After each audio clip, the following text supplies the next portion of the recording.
2 दशक पहले भारत की संसद पर हुए हमले ने पूरे देश ही नहीं बल्कि दुनिया को झकझोर कर रख दिया था।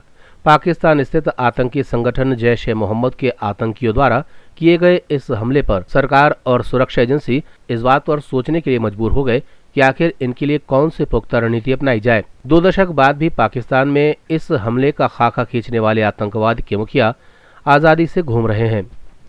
13 दिसंबर 2001 को जब लोग अपने रोजमर्रा दिनचर्या में मशगूल थे, तब ये खबर ने सभी का ध्यान अपनी ओर खींच लिया। ये खबर संसद पर हुए हमले से जुड़ी थी। इसके बाद सभी की नजरें टीवी सेट पर आने वाली पल पल की खबरों पर ही जमी रही। पहली बार देश की संसद पर आतंकियों ने हमला किया। इनसे निपटने संसद के सुरक्षा कर्मियों ने अपनी जिंदगियां दांव पर लगा दी। 45 मिनट तक आतंकवादियों के साथ सुरक्षा कर्मियों की मुठभेड़ जारी रही और अंत में सभी आतंकियों को मार गिराया गया। इस हमले को जैश ए मोहम्मद के 5 आतंकियों ने अंजाम दिया था। हमले के लिए संसद को यूं ही नहीं चुना गया था, बल्कि इसके पीछे आतंकी ये जताना चाहते थे कि वो कहीं भी कुछ भी कर सकते हैं। उन्हें ये नहीं पता था कि इस हमले में उनका क्या हाल होगा।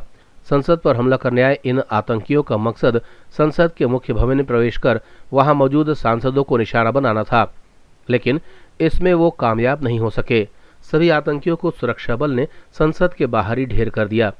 इस हमले में दिल्ली पुलिस के 5 जवान, सीआरपीएफ की एक महिला कांस्टेबल और संसद के 2 गार्ड भी शहीद हो गए। इसके अलावा कुल 16 जवान भी घायल हुए थे। जिस दिन इस हमले को अंजाम दिया गया, उस वक्त संसद सत्र चल रहा था और अधिकतर सांसद सदन में मौजूद थे। उस दिन संसद में ताबूत घोटाले को लेकर के हंगामा चल रहा था।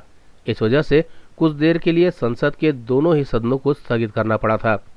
पीएम अटल बिहारी वाजपेयी और लोकसभा में विपक्ष के नेता सोनिया गांधी भी हमले से पहले आवास के लिए निकल चुके थे। हालांकि तत्कालीन गृह मंत्री लालकृष्ण आडवाणी संसद भवन में ही उपस्थित थे।